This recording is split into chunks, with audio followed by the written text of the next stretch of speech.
कबीर कहते हैं, प्रेम बीज पलटे नहीं, चाहे युग जाए अनंत, ऊंच नीच घर अवतरे पर रहे संत का संत। आज तक आपने जो भजन और साधन किया है, पुण्य का क्षय होता है, भजन के भाव का, भक्ति के भाव का क्षय नहीं होता। जो मनुष्य अपने प्रयास से कमाता है वो एक दिन खो जाता है, और जो उसको किसी के प्रसाद से मिलता है वो नहीं खोता, वो कहीं नहीं जाता।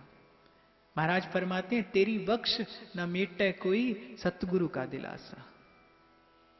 जो वो देता है कृपा करके, रहमत करके, उसे कोई नहीं मिटा सकता। तो वैष्णवाचार्य श्री रामानंदाचार्य प्रभु की भक्ति का प्रकाश करने के लिए धराधाम पर अवतरित हुए। उनका एक ब्रह्मचारी शिष्य था जो गुरुदेव की सेवा नित्य प्रति बड़े भाव से किया करता था।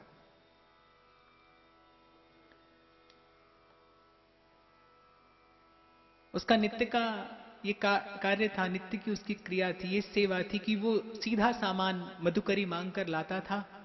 श्री रामानंदाचार्य जी रसोई अपने हाथ से तैयार करते थे और श्री ठाकुर जी को भोग निवेदन करते थे।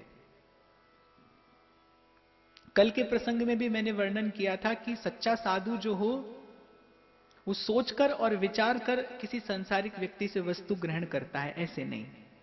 क्योंकि अनअधिकारी व्यक्ति का धन और अनअधिकारी व्यक्ति की वस्तु का भोग करने से भजन क्षीण होता है। तो ग्राम में एक व्यापारी था, एक वणिक था। श्री रामानंदाचार्य जी को उसकी वृत्ति कुछ अच्छी नहीं लगती थी, तो उन्होंने शिष्य से कह रखा था कि कहीं से भी मधुकरी लेना, लेकिन इस व्यापारी के यहां से कभी सीधा सामान मत लाना। उसका कुछ चरमकार लोगों से संबंध था, वृत्ति अच्छी नहीं थी, तो रामानंदाचार्य जी ने उसको निषेध कर रखा था। वो शिष्य भी नित्य प्रति मधुकरी करके लाता, सीधा सामान लाकर दे देता। एक दिन बड़ी घनघोर वर्षा, संध्या हो गई, ग्राम में पानी भरा है, कहीं जाने का मार्ग नहीं है, और शिष्य को यह चिंता है कि यदि समय पर सीधा सामान नहीं पहुंचा तो ठाकुर जी को भोग नहीं लगेगा, और भोग नहीं लगेगा तो गुरुदेव भी आज भूखे रह जाएंगे। तो उस वणिक ने देखा कि ब्रह्मचारी एक वृक्ष के नीचे खड़ा है, इस प्रतीक्षा में कि कब वर्षा रुके और मैं सीधा सामान ले जाकर गुरुदेव को निवेदन करूं। उसने सोचा आज अच्छा अवसर है। वो प्रतीक्षा करता था कि कभी कोई दिन ऐसा आए कि स्वामी जी मेरी सेवा स्वीकार कर ले। वस्तुतः उस वणिक का एक चरमकार के व्यक्ति से संबंध था, और वो जो चरमकार था, चमड़े का कार्य करता था, उसकी कोई संतान नहीं थी। उसको किसी ने यह कहा कि यदि तुम किसी प्रकार श्री रामानंदाचार्य जी की सेवा कर दो तो उनके कृपा प्रसाद से तुमको संतान मिल जाएगी। जब कोई संत के पास संसार की कामना लेकर आता है और उसको वस्तु निवेदन करता है, और यदि संत उस वस्तु को ग्रहण कर ले तो उसका भजन क्षीण हो जाता है, उसका भजन भाव तत्काल शिथिल पड़ जाता है। इसीलिए देखने में आता है, अनुभव करने में आता है, हमने वृंदावन में देखा है कि भजन करने वाले महात्मा संसार की करोड़ों प्रतिकूलताएं सहकर भी संसार के व्यक्ति का धन और वस्तु स्वीकार नहीं करते। हमारे परिक्रमा मार्ग पर पंडित बाबा भजन करते थे। इतने उत्कट भजनानंदी महात्मा थे कि उन्होंने कभी ब्रज भूमि के बाहर का नमक भी स्पर्श नहीं किया। एक बार कलकत्ते के कोई सेठ आए और वो बहुत सारा सूखा मेवा लेकर आए। बाबा के पास में कोई ब्रजवासन बैठी थी, तो सेठ जी ने वो मेवा फल ने उनको निवेदन किया, जबकि फल या सूखा मेवा शुद्ध माना जाता है, उसमें कोई अशुद्धि नहीं होती, लेकिन बाबा ने लेने से निषेध कर दिया। तो वो ब्रजवासन बोली बाबा ये तो सूखो फल है, या लेवे ते का हो जाए, या तो तू ले सके या लेवे ते का हो जाए। तो बाबा ने कहा लाली तू भजन करे? बोली ना बाबा भजन तो ना करूं। तो बाबा बोले तो का मालूम का हो जाए, भजन करे तो पता पड़े कि का हो जाए। भजन जिस प्रकार वस्त्र जितना उजला होता जाता है तो जल का छींटा भी उस पर चमकने लगता है। मैले वस्त्र को कितना भी मैला किए चले जाओ, जो मन चित्त संसार की वृत्ति में उलझा है, संसार के व्यापार में उलझा है, वो क्या जाने कि भजन का लाभ क्या है और भजन की क्षति क्या है। उसके लिए तो संसार भी एक सा और उसके लिए सत्संग भी एक सा। बहुत सारे लोग मैंने ऐसे देखे हैं जो कहते हैं महाराज हम तो सत्संग में भी जाते हैं और हम पार्टी में भी जाते हैं, हमें तो दोनों जगह पर आनंद आता है। पर मैं एक बात आपको निवेदन कर दूं कि सत्संग में जिसे आनंद आएगा, पार्टी में आनंद लेने वाला तो सत्संग में आनंद ले सकता है, क्योंकि यहां का आनंद उत्कृष्ट है, प्रगाढ़ है। लेकिन सत्संग में आनंद लेने वाला कभी संसार में आनंद नहीं ले सकता। अगर आपको संसार में भी आनंद आता है तो आप समझ लेना कि अभी आपको भजन का आनंद मिला नहीं, अभी सत्संग का रस आपको मिला नहीं। अगर सत्संग में रस आएगा तो संसार का व्यवहार सहज छूट जाएगा। संसार का व्यवहार आपको अच्छा लग ही नहीं सकता, निभाना पड़ सकता है लेकिन भला नहीं लगेगा, उसमें मन नहीं लगेगा। जिस प्रकार आपको मालूम पड़ जाए कि सामने रखे हुए पात्र में जो दूध है वो दूषित है और परिस्थिति वशात आपको वो दूध पीना भी पड़े, तो उससे आपका पेट भले भर जाए लेकिन आप उस दूध का स्वाद नहीं ले सकते, क्योंकि आप जानते हैं कि ये दूषित है। ठीक इसी प्रकार जिसको भजन का आस्वादन हो जाता है, जिसको सत्संग में रस आने लगता है, उसको संसार के व्यवहार का निर्वाह भले करना पड़े प्रारब्ध वशात, लेकिन उसका मन उसमें लगता नहीं, उसका मन उसमें रमता नहीं। और यही धन संत के पास होता है। भक्त भी इसी संसार में रहता है, संत भी इसी संसार में रहता है, और हो सकता है देखने में संत भी संसारी किसी क्रिया करता हो। यहां जूता गांठने वालों ने भी प्रभु को पाया है, कपड़ा बुनने वालों ने भी प्रभु को पाया है। हो सकता है उसकी क्रिया बिल्कुल संसार की सी लगे, लेकिन वो संसार की सी होती नहीं। एक बार उत्तरकाशी में एक बड़े समृद्ध महात्मा थे, संपन्न महात्मा, बड़ा अपार वैभव उनके पास में था और वो बड़े वैभव से रहते भी थे। तो एक सेठ जी उनके पास आए, बोले महाराज आप में और मुझ में क्या फर्क है? संसार की वो सुख संपत्ति मेरे पास नहीं है जो आपके पास है, तो आप काहे के संत हुए? तो संत ने कहा कि आप सुबह 4 बजे मैं गंगा स्नान को जाता हूं, आप 4 बजे आना, मैं वहीं आपको उत्तर दूंगा। वो सेठ जी पहुंच गए 4 बजे। बाबा आज एक लंगोटी पहने थे, हाथ में श्री गंगा जी का जल लिया और कहा कि मैं अभी यहीं गंगा के किनारे गंगा जल हाथ में लेकर संकल्प करता हूं कि जितनी मेरी धन संपत्ति है इसका मैं इसी क्षण परित्याग करता हूं और जंगल में भजन करने जाता हूं। आप मेरे जैसा संकल्प कर सकते हैं?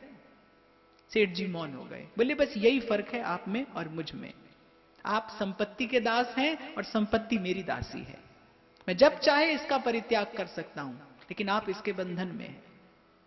संत कैसा दिखता है इस बात का विचार नहीं करना चाहिए। संत कहता क्या है, किसी के संग से आपका मन भजन में लगे, आपके लिए वही संग उचित है। उसका अन्यथा व्यवहार क्या है, अन्यथा विचार क्या है, इस विचार में नहीं पड़ना चाहिए। जब तक ये त्रिगुण जनित शरीर रहता है, स्वाभाविक ही जीव में कोई ना कोई दोष भी रहता है। हो सकता है कि भजन करने वाले व्यक्ति में भी आपको कोई दोष दृष्टि में आ जाए, लेकिन उसका विचार नहीं करना चाहिए। तो उस चरमकार के मन में यह लोभ था कि यदि रामानंदाचार्य जी मेरी सेवा स्वीकार कर ले तो मेरे संतान हो जाए। अब वो चरमकार है, सीधे सीधे तो कोई भेंट ले जाकर नहीं दे सकता। उसने अपने उस व्यापारी मित्र को बुझा लिया, समझा लिया। बनिया ने कहा कि मैं भाई प्रयत्न करूंगा, किसी दिन अगर दाल गल गई तो बात बन जाएगी। आज उसको लगा बड़ा अच्छा अवसर है, वर्षा हो रही है, ब्रह्मचारी को कहीं सीधा सामान मिला नहीं। उस व्यापारी ने जाकर ब्रह्मचारी को खूब समझाया बुझाया। वो बेचारा बड़ा भोला था और उसके मन में यह भाव था कि अगर कुछ नहीं मिला तो भोग नहीं लगेगा और गुरुदेव भूखे रह जाएंगे। उसने आज उससे सीधा सामान स्वीकार कर लिया। जाकर श्री रामानंदाचार्य जी को सामान दिया, उन्होंने रसोई तैयार की, श्री ठाकुर जी को भोग निवेदन किया। लेकिन आज ध्यान में ठाकुर जी नहीं आ रहे भोग आरोगने। बहुत देर उन्होंने विचार किया और फिर ब्रह्मचारी को बुलाकर पूछा कि आज किसके यहां से भिक्षा लेकर आए हो? तो वो बेचारा डरा तो पहले था, सहमा था।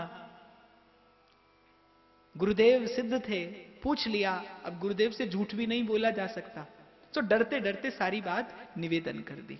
रामानंदाचार्य जी को क्रोध आ गया और क्रोध के आवेश में उन्होंने कहा कि उस चर्मकार का भोजन मेरे प्रभु को मैंने निवेदन किया तेरे कारण। मैंने तुझसे निषेध किया था उससे वस्तु लेने का। अरे 2 दिन भूखे रह जाते और क्या होता, धर्म तो बचता, सिद्धांत की तो रक्षा होती। और सहसा उनके मुख से निकल गया कि तू जा और जाकर किसी चर्मकार के घर में जन्म लेना। और वहां उस चर्मकार का इतना बड़ा भाव कि यदि एक बार रामानंदाचार्य जी मेरी सेवा स्वीकार कर ले तो मुझे संतान हो जाए। और रामानंदाचार्य जी ने देखा कि उसके तो 7 जन्म भी संतान का योग नहीं है। श्री ठाकुर जी की ओर देखा तो श्री ठाकुर जी ने कहा कि देखो, कोई सीधे हमारे पास आता है तो हम कहीं भी भटका देते हैं। यदि कोई सीधे सीधे मेरे पास आता है तो मैं संसार के किसी भी प्रलोभन में उसे भटका देता हूं, लेकिन जब कोई भक्त की ओट लेकर आता है तब तो उसकी बात मुझे रखनी पड़ती है। उसने आपकी सेवा का संकल्प किया और येन केन प्रकारेण आपकी सेवा कर भी दी। अब तो उसका उद्देश्य, उसकी मनोकामना पूर्ण करनी पड़ेगी। तो उसके 7 जन्म संतान का योग ना होने पर भी श्री रामानंदाचार्य जी के आशीर्वाद से उसको संतान हुई। और उस ब्रह्मचारी को जो श्राप दिया था कि तू चरमकार के घर जाकर जन्म लेना, वही ब्रह्मचारी उस चरमकार के यहां पुत्र रूप में आकर प्रकट हुआ। लेकिन कबीर कहते हैं कि प्रेम बीज पलटे नहीं। आपने जितना भजन कर लिया, आपकी उन्नति नहीं होगी तो आपका पतन भी नहीं होगा। भक्ति एक ऐसा मार्ग है कि जहां से व्यक्ति गिरता नहीं। श्री ठाकुर जी गीता में कहते हैं कि मेरे भक्त का कभी पतन नहीं होता, मेरे भक्त का कभी नाश नहीं होता। आपकी उन्नति भले ना हो, क्योंकि बहुत बार ऐसा देखा जाता है कि जब हम भजन करने लगते हैं तो योग्य संत का अगर मार्गदर्शन ना मिले तो व्यक्ति को भजन का भी अभिमान होने लगता है, व्यक्ति को अपने साधन का भी अभिमान होने लगता है। और ये इतनी सूक्ष्म ग्रंथि है कि अनुभव में भी नहीं आती। श्री डोंगरे जी महाराज प्राय करके कहा करते थे, बोले भैया पुण्य कमाना बड़ा सरल है। आपके पास धन है आप कमा लोगे, आपके पास सद्बुद्धि है आप कमा लोगे। पुण्य कमाना सरल है, पाप छोड़ना कठिन है। पाप नहीं छूटता, मन से पाप की वृत्ति नहीं छूटती। तो वही ब्रह्मचारी चरमकार के यहां पुत्र रूप में प्रकट हुआ। रामानंदाचार्य जी का आशीर्वाद भी फलीभूत हुआ और श्राप भी फलीभूत हुआ। लेकिन पूर्व के जन्म के भजन के प्रभाववश, जो पूर्व के जन्म में गुरु चरणों की सेवा की थी उसके प्रभाववश बड़ा एक आश्चर्य हुआ कि बालक पैदा हुआ लेकिन रोया नहीं। माता दूध पिलाने का प्रयत्न करती है तो बालक दूध नहीं पीता। मन ही मन इस बात का चिंतन करता है कि अनजाने में इस चरमकार के यहां का अन्न ले जाकर गुरुदेव को दिया तो आज ये गति हो गई, और यदि इस स्त्री का दूध पी लूंगा तो जाने क्या गति होगी। माता दूध पिलाने का प्रयत्न करती है, बालक दूध नहीं पीता। माता पिता को बड़ी चिंता हुई और संयोग से उधर श्री ठाकुर जी ने रामानंदाचार्य जी को प्रेरणा की कि आपने जिस बालक को श्राप दिया था वही उस चरमकार के घर यहां आकर पुत्र रूप में प्रकट हुआ है, और आपने बड़े थोड़े से अपराध के कारण उसको बहुत बड़ा दंड दे दिया। आपको फिर जाकर उस पर कृपा करनी चाहिए, आपको फिर जाकर उसकी संभाल करनी चाहिए, उसको भगवान नाम सुनाना चाहिए। इधर रामानंदाचार्य जी चले और उधर वो दंपति अपना पुत्र लेकर चले हैं कि इसको किसी संत के चरण में ले जाकर रखें तो पता चले कि पुत्र को बाधा क्या है। न रोता है, मृतवत है, जैसे इस पर संसार की किसी क्रिया की कोई प्रतिक्रिया नहीं होती, जैसे मरा सा बालक है। ना भूख लगती है, ना प्यास लगती है, ना दूध पीता है, ना कुछ और करता है। पूर्व के जन्म के भजन का प्रभाव।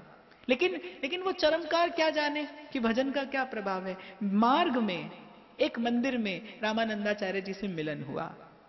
रामानंदाचार्य जी के चरणों में उस दंपति ने उस बालक को रख दिया।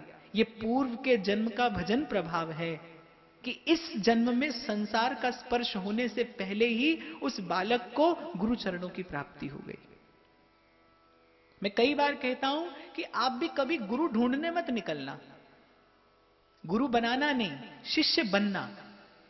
प्रभु से प्रार्थना करना कि प्रभु कृपा करके मुझे संत की शरण में पहुंचाओ। संत की परीक्षा नहीं करना। मैं हमेशा निवेदन करता हूं, संत की प्रतीक्षा करना। जिस दिन आप योग्य हो जाओगे शिष्य बनने के, उस दिन प्रभु संत को अपने आप आपके द्वार पर भेज देंगे। आप खोजना नहीं पड़ेगा, और वैसे भी खोजने से नहीं मिलता। संत या भगवंत खोजने से नहीं मिलता। संत या भगवंत तो पुकारने से मिलता है, निकट आता है। जीव की सामर्थ्य नहीं कि वो भगवान को खोज ले। जीव की सामर्थ्य